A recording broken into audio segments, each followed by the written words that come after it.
Bismillah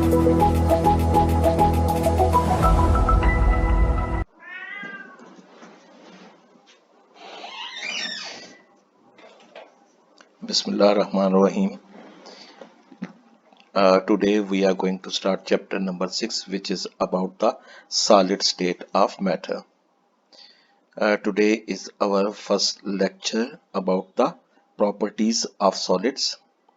Now, learning objectives of this lecture are to enable our students to understand and describe the main points of kinetic molecular theory of the solids, to understand and describe the major properties of the solids, and to differentiate between the crystalline and amorphous solids.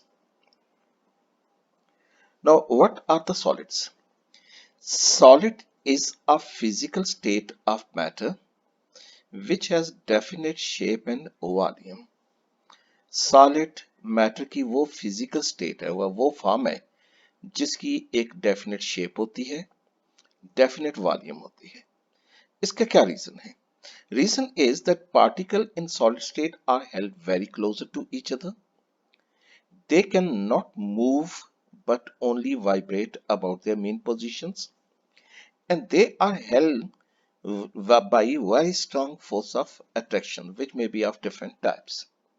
तो particles का एक दूसरे के बहुत close होना और अपनी जगह से मूव भी ना करना और उनके दरमियान बहुत स्ट्रांग फोर्स ऑफ अट्रैक्शन का होना, इन तीनों रीजंस की बेस पर सॉलिड का डेफिनेट वॉल्यूम होता है और डेफिनेट शेप होती है.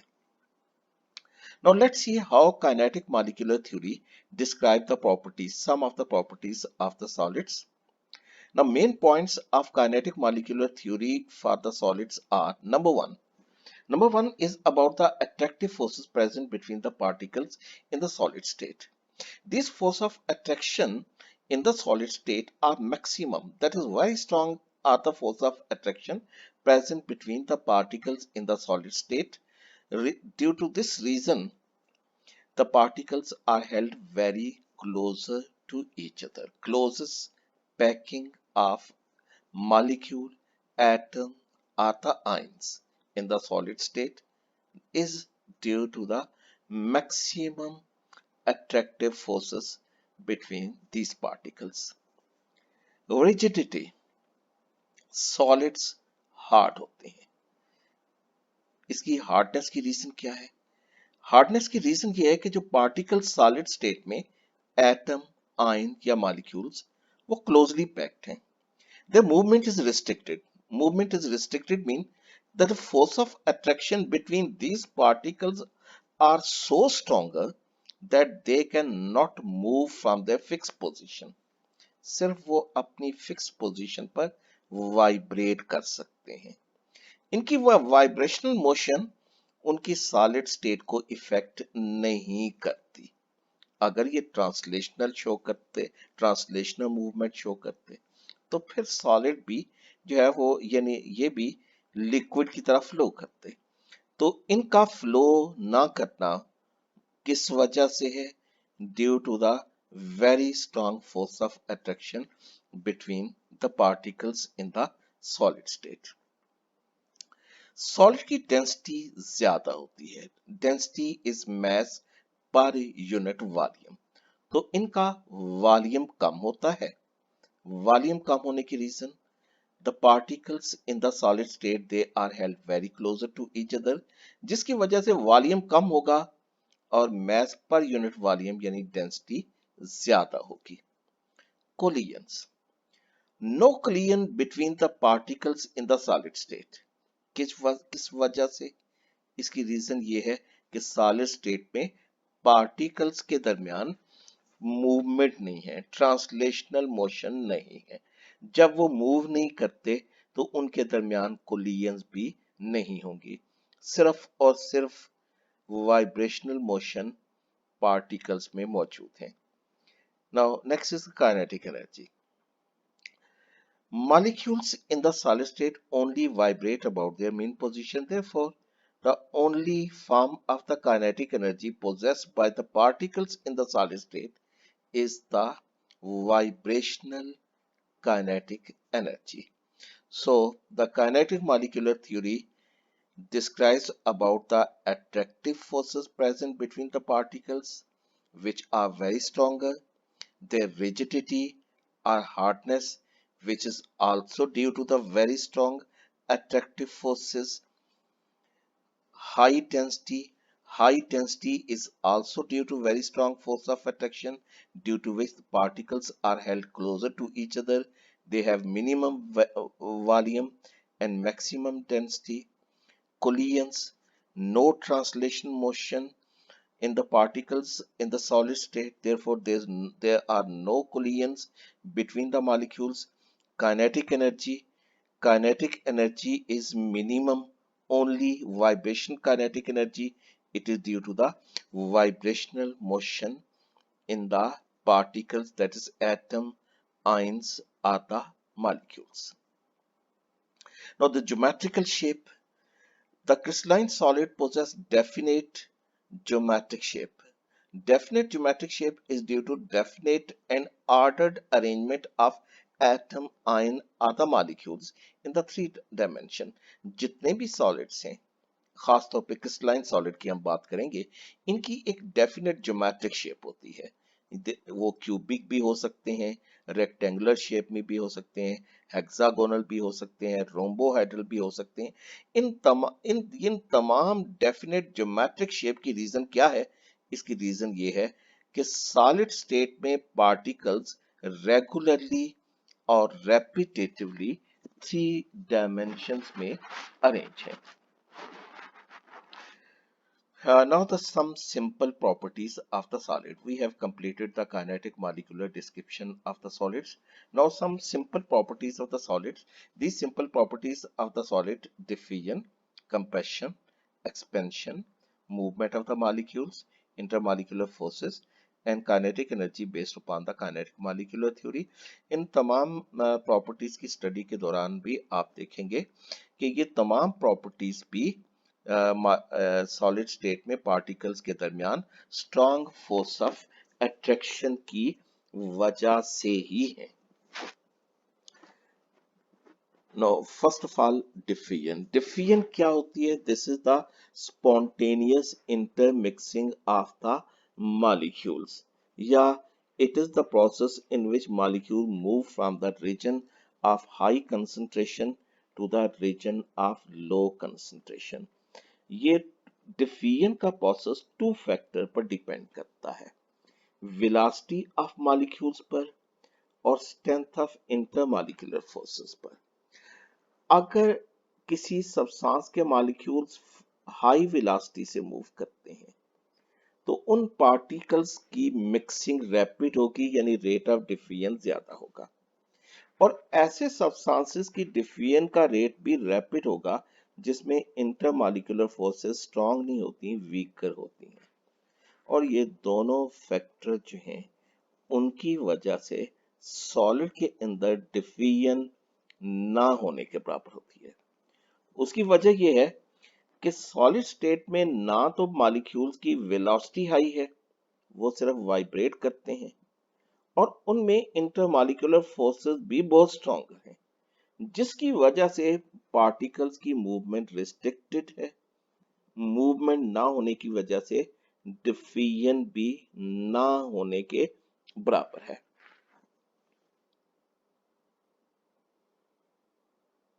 Compression.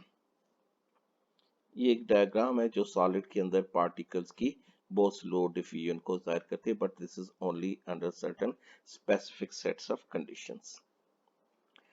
Now next is the compression. Compression is the effect of pressure decrease in volume by increasing the pressure. There is practically no effect of pressure on the solids. उसकी वजह क्या है?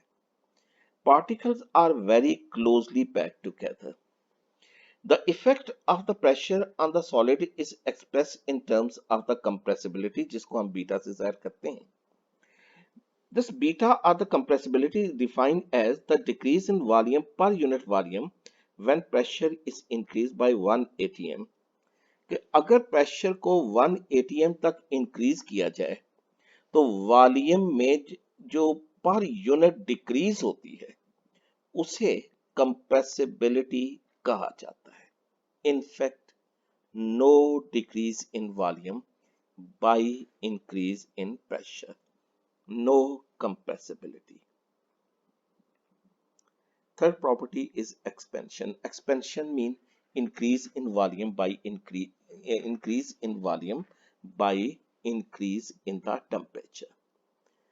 बाकी state of matter की तरह solid भी heat करने से एक्सपेंड करते हैं, यानी उनका वॉल्यूम इंक्रीज करता है। रीजन क्या है? Reason is that by increasing the temperature intermolecular forces decreases. Now as a result volume increases, जिसकी वजह से हम ये कहते हैं कि ये इस स्टेट ऑफ मैटर का वॉल्यूम इंक्रीज हो रहा है, एक्सपेंशन हो रही है। Now expansion by increase in temperature is expressed in terms of coefficient of expansion, which is denoted by letter alpha, and this coefficient of expansion is defined as the increase in volume per unit volume when temperature is increased by 1 degree Celsius. कि अगर temperature 1 degree Celsius तक increase किया जाए तो volume में per unit जो increase होगी उसे हम कोएफिशिएंट ऑफ एक्सपेंशन कहते हैं। जब किसी सॉलिड को हीट किया जाता है तो उसकी ज्योमेट्रिक शेप डिफॉर्म होना शुरू हो जाती है, हत्ता कि उसके मेल्टिंग पॉइंट पर ये लिक्विड स्टेट में चेंज हो जाता है। So solids expand when heated, that is their volume increases. This is because increase in temperature decreases the intermolecular forces. As the volume increases, the expansion by increase in temperature is expressed in terms of coefficient of expansion, which is defined as the increase in volume per unit volume when temperature is increased by 1 degree Celsius is known as the coefficient of expansion. Now, when a solid is heated, its geometric shape begins to deform until its melting point, until at its melting point, it is changed into the liquid state. Now, the movement of the particles.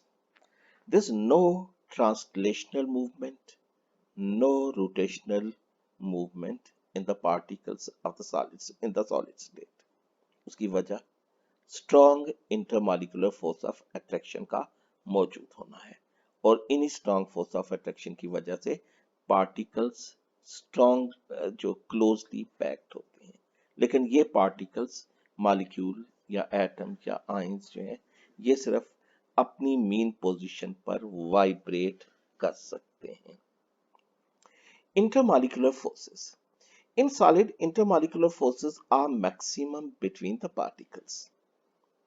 They are held together by fixed position by strong attractive forces, and these attractive forces may be ionic bonds, covalent bonds, or metallic bonds, or they may be van der Waals forces. However, they can only vibrate about their fixed position. जैसे आप ये देख रहे हैं कि तमाम property जो solid की हैं वो स्ट्रॉन्ग इंटरमॉलिक्यूलर फोर्सेस या स्ट्रॉन्ग इंटर पार्टिकल फोर्सेस की वजह से हैं। Now kinetic energy based on the kinetic molecular theory. According to kinetic molecular theory, the attractive forces between the solid particles are maximum. This is due to the minimum distance between them. Therefore, molecules do not possess that translational and rotational kinetic energy. However, they can only vibrate about their mean position. They possess only vibration kinetic energy. Now, what does it mean? Kinetic molecular theory के मुताबिक particle के दरमियान force of attraction इतनी stronger है कि वो अपनी fix position पर मौजूद रहते हैं, मूव नहीं करते, ना ट्रांसलेशनल मोशन शो करते हैं यानी ना स्ट्रेट लाइन में मूव करते हैं, ना वो अपनी पोजीशन से रोटेट कर सकते हैं। सिर्फ और सिर्फ मूवमेंट जो उनमें मौजूद होती है वो है वाइब्रेशन मोशन। वो अपनी मेन पोजीशन पर वाइब्रेट करते हैं और इन वाइब्रेशन मोशन की वजह से उनकी काइनेटिक एनर्जी क्या कहलाती है? That is known as the vibrational kinetic energy. So this was description of some of the simple properties of the solids. That is, there's no diffusion in the solid state, no compression, expansion occurs, which is described in terms of the coefficient of expansion. Only movement is the vibrational motion. Very strong force of attraction, which may be due to the ionic bonds, covalent bond, metallic bonds, or van der Waals forces. Only kinetic energy is the vibration kinetic energy. Now, next topic is about the type of solids. There are three types of solids. They are amorphous solids, crystalline solids, and the gases also known as the supercooled liquids. Now we have to differentiate between amorphous and the crystalline solid. What are the crystalline solid?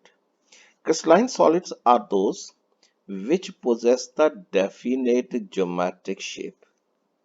Definite geometric shape is possessed by the crystalline solid, whereas amorphous solid possess no definite geometric shape.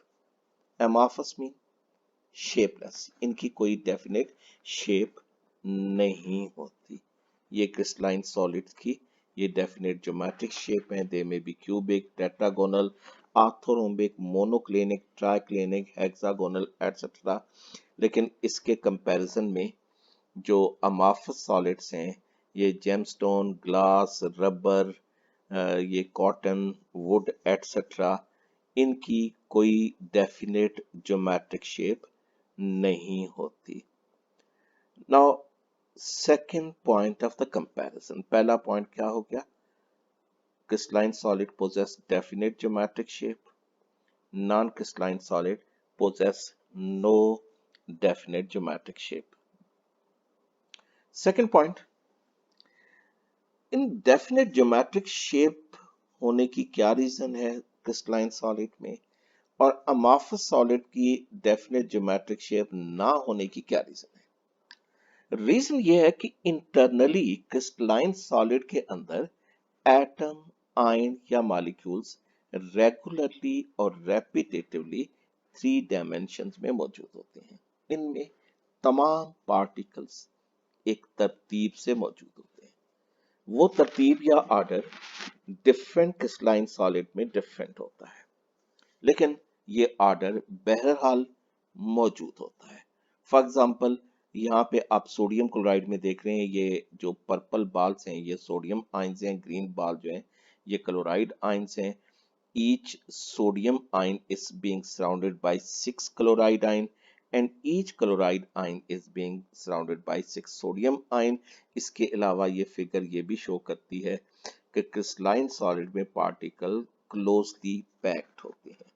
अमार्फस solid की regular या जो definite geometric shape ना होने की reason ये है कि उनके अंदर एटम, आयन या मॉलिक्यूल की अरेंजमेंट इरेगुलर या रैंडम होती है, नॉन रेपिटेटिव होती है।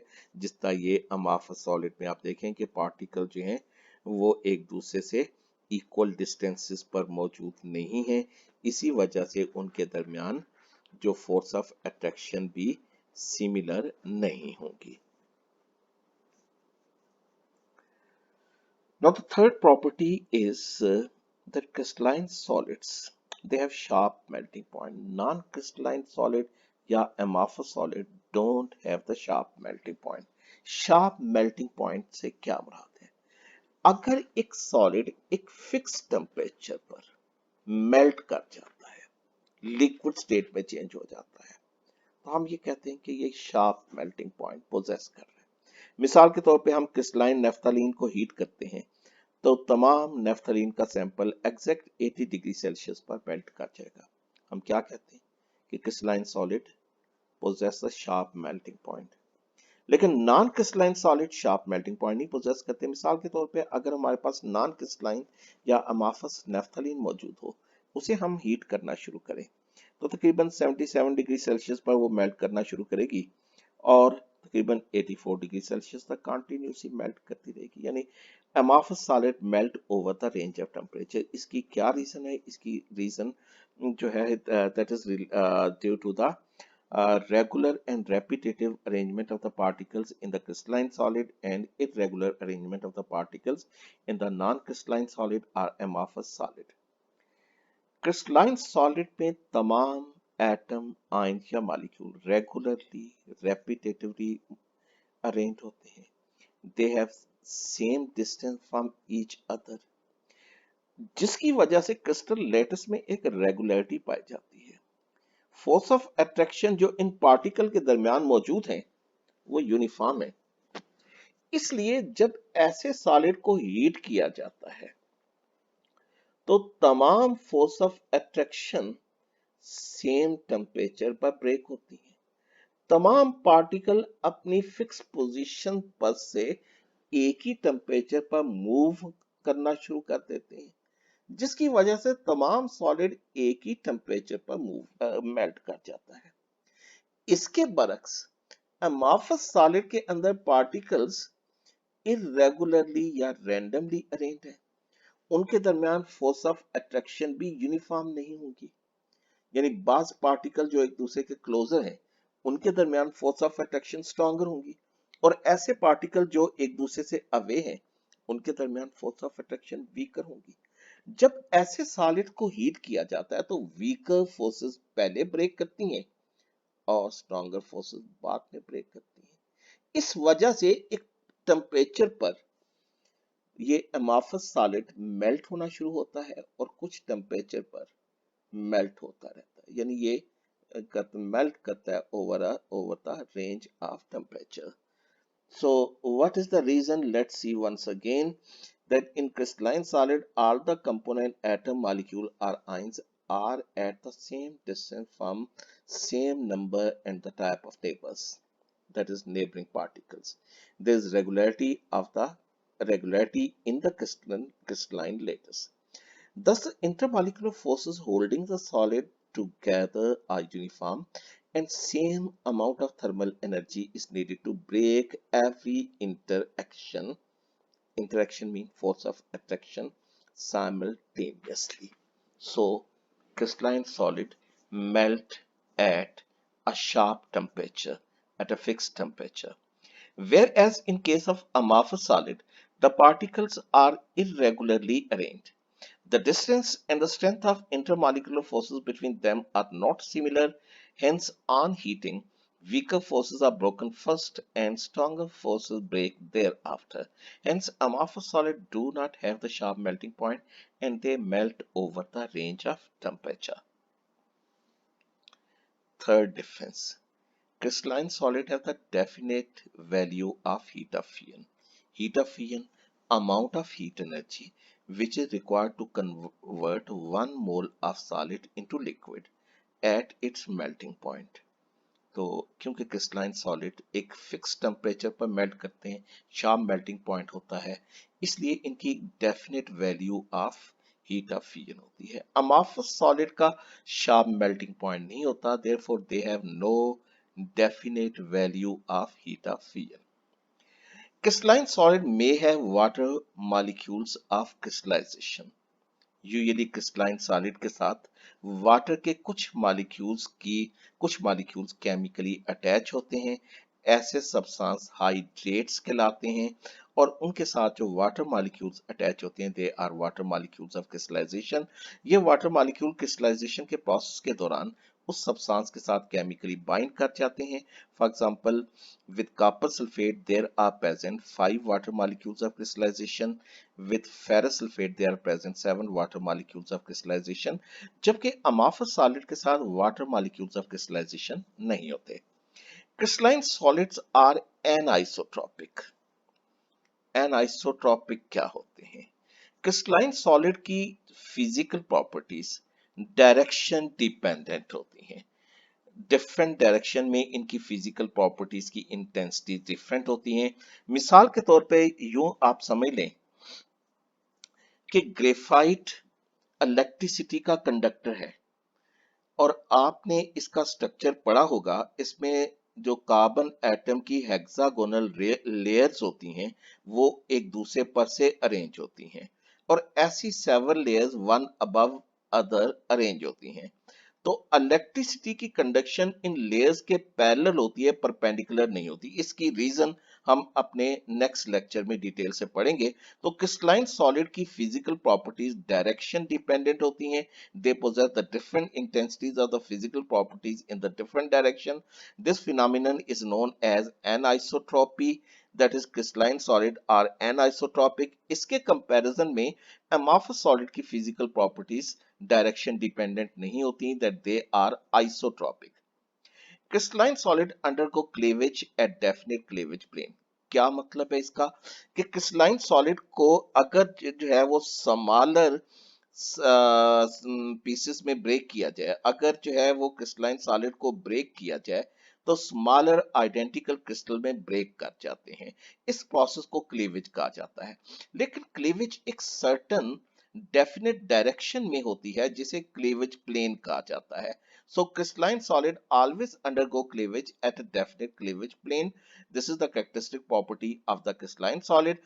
Amorphous solid जो हैं वो cleavage या cleavage plane show नहीं करते, वो identical pieces में break नहीं होते। Crystalline solid are symmetrical.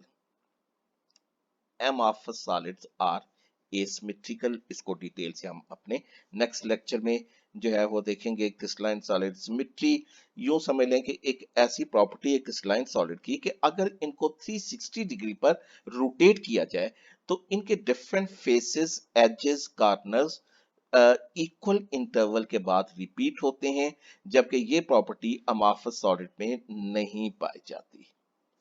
तो this was the comparison of crystalline and amorphous solid.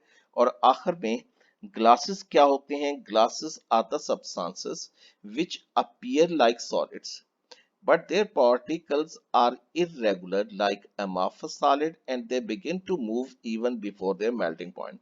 Hence they are known as supercooled liquid या इनको glasses भी कहते हैं। ऐसे substances जो देखने में solid की तरह हैं लेकिन amorphous solid की तरह उनके अंदर पार्टिकल्स इरेगुलरली अरेंज हैं। लेकिन उसके बस क्या होता है कि जब इनको हीट किया जाता है तो मेल्टिंग पॉइंट से पहले ही ये अपनी पोजीशन से मूव करना शुरू कर जाते हैं। इनको सुपर कूल्ड लिक्विड कहा जाता है। इनके मतलब बहुत सी थ्योरीज प्रेजेंट की गई हैं जिनको हम डिटेल से अभी अपने इस चैप्टर में स्टडी नहीं करेंगे। They are usually non crystalline, लेकिन क्रिस्टलाइन ग्लासेस भी प्रिपेयर हो चुके हैं। तो स्टूडेंट्स ये हमारा आज का लेक्चर जो था this was about the introduction of the solid state and some simple properties of the solids, and all of these properties were due to the strong force of attraction between the particles, which may be atom, ions or the molecules. Thank you very much my students.